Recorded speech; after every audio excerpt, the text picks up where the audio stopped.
Ngolo, Yega. Il y a des gens qui me demandent comment est-ce qu'on fait quand on déménage. Qu'est-ce qu'il faut faire quand on déménage? Je sors d'une ville à l'autre. Je sors d'une maison à l'autre. Je sors d'un appartement à un autre appartement, d'un pays à un autre pays. Je change de lieu de vie. Comment ça se passe? Qu'est-ce que je dois faire en tant que Camille? Qu'est-ce que je dois faire en tant que noir? Voilà, qu'est-ce que je dois faire? Comment ça se passe?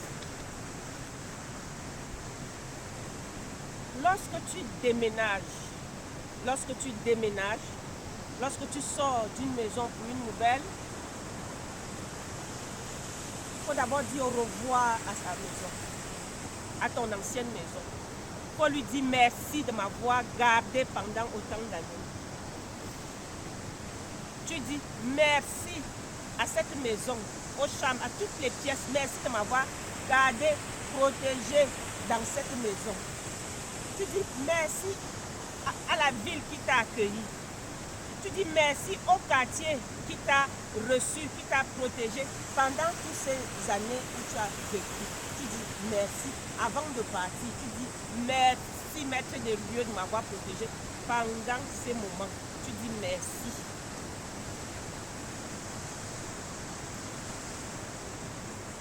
Quand il y a moyen, tu prends ta bouteille d'eau, tu verses par terre, tu fais la libation au maître des lieux, aux esprits qui ont veillé sur toi là.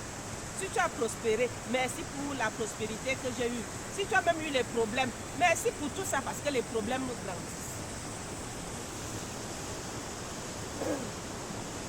Quand je vais donc dans le nouveau quartier, dans la nouvelle ville, dans le nouveau pays, quand j'arrive, je dois absolument faire une libation au maître des lieux de la ville, du quartier, de l'endroit où je vais résider. Je donne un exemple. Je sors de Belgique, je viens m'installer en Suisse parce que je parle d'un témoignage, je parle du témoignage d'une sœur qui habitait la Belgique et qui est partie s'installer en Suisse.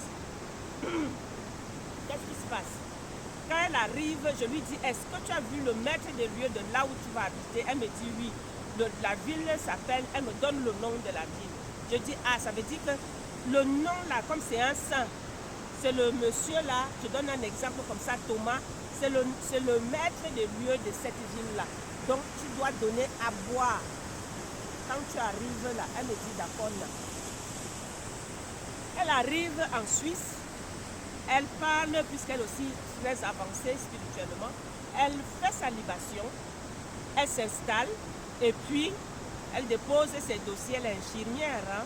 Elle avait de l'expérience, elle dépose ses dossiers pour avoir le travail, zéro travail pendant plus de 3 mois. Zéro travail pendant plus de 3 mois, on ne l'appelle pas. Je lui dis que mais ce n'est pas possible, elle m'appelle, elle me dit non. Est-ce que tu sais que personne ne veut me prendre au travail? Je lui dis que tu as parlé, tu as fait la libation à la ville, oui. À ton lieu au maître des lieux, oui. Je lui demande, tiens donc, tu as fait ça comment? Elle me dit, mais j'ai acheté j'ai acheté l'eau ici, j'ai acheté les trucs ici, et puis tu allais faire. J'ai dit, non ma chérie, ça ne se passe pas comme ça, non, non, non, non. Tu sors de Belgique, tu viens en Suisse. C'est comme quand nous sommes au pays, chez nous au Cameroun là. Quand tu pars au village, tu achètes les provisions de Yaoundé pour ramener au village. Les gens du village sont contents parce que tu as ramené quelque chose d'ailleurs. Même si c'est la bouteille d'eau là, ils sont contents. Donc quand tu étais en Belgique là, tu devais ramener la bière belge, les chocolats belges. C'est ça en Belgique. Donc il y a les chocolats en Suisse, non, mais tu viens avec ceux de la Belgique. Tu dis, je suis parti de la Belgique, je suis venu m'installer ici. Voici ce qu'on boit en Belgique, voici ce qu'on mange en Belgique. Maître de lieu, je voudrais m'installer ici, je voudrais la prospérité ici. Et quand je lui dis ça, elle est retournée en Belgique. C'est sérieux. Elle allait acheter ses bières, elle allait faire d'autres choses, ses papiers, mais elle a ramené et la bière et les chocolats belges. Elle est revenue, elle a recommencé la libation. Au bout de 3 jours, on l'a appelée, on lui a donné le travail. Et le travail qu'elle a eu, on lui a dit, non seulement tu vas être infirmière ici, mais tu vas faire des formations pour être chef responsable de honneur et fidélité à nos aïeux. Je continue. Ça, c'est un témoignage d'une ville à l'autre, d'une maison à l'autre, d'une ville à l'autre, d'un pays à l'autre. Vous pouvez vous-même multiplier. Je vous ai souvent dit ici que moi, je vous donne les clés et chacun ouvre sa porte. J'arrive dans la nouvelle maison, appartement et tout ça là. Quand j'ai fini de balayer ma maison, nettoyer à l'eau, je prends le sel, je verse partout. Et je demande au sel, avant de venir installer les meubles, d'aspirer toutes les énergies négatives de la maison. Le lendemain, j'ouvre les fenêtres, j'ouvre les portes, j'ouvre tout. Et je demande à tous ces esprits de sortir, de partir. Et je balaie le sel. J'enlève tout ça. Expérience vécue. Je balaie le sel, je balaie le sel, j'ouvre tout, je dis sortez. Là, il y a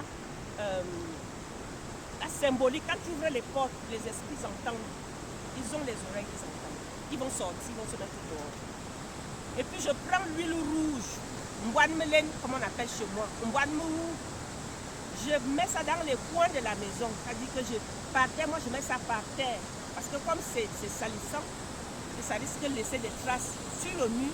Je mets sur les coins de la maison pour repolariser ma maison.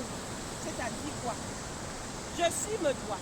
Ici, je viens installer mon père, ma mère, ma grand-mère, la mère de ma grand-mère, je cite leur nom. La belle énergie. J'installe la prospérité. J'installe le ceci. J'installe la grandeur. J'installe la réussite. Pour moi, mes enfants, mon mari, tout ce qui a manqué dans ma vie, je vais trouver ça à partir d'ici. Quand les portes s'ouvrent, tu parles comme ça, tu as déjà repolarisé la maison. Elle doit être à ton service. Toutes les énergies qui vont circuler là doivent circuler pour toi. C'est comme ça. Et puis tu viens donc installer tes meubles. Si tu veux, tu allumes les encens. Si tu veux, tu allumes les encens. Les bonnes encens, c'est les encens qui viennent du village. Du Cameroun, de l'Afrique, partout en Afrique. Il y a les encens qui sortent des arbres qu'on allume. Tu allumes ça, tout simplement. Et tu viens, la maison est fraîche et tout ça. Et tu interdis que quiconque entre chez toi vienne faire la sorcellerie. On ne vient pas voler les énergies chez toi. On ne vient rien te prendre. On ne vient rien t'arracher. Tu es chez toi. Voilà. Et que tous ceux qui entrent chez toi sont soumis à tes ancêtres, aux esprits qui marchent avec toi, à tes guides. Et c'est comme ça qu'on fait. C'est comme ça que ça se passe. Après tout le reste, si tu vas avoir mets le sel, de temps en temps, tu peux recommencer le rituel de temps en temps. Pas tout le temps, peut-être une fois par an, tous les 2 ans.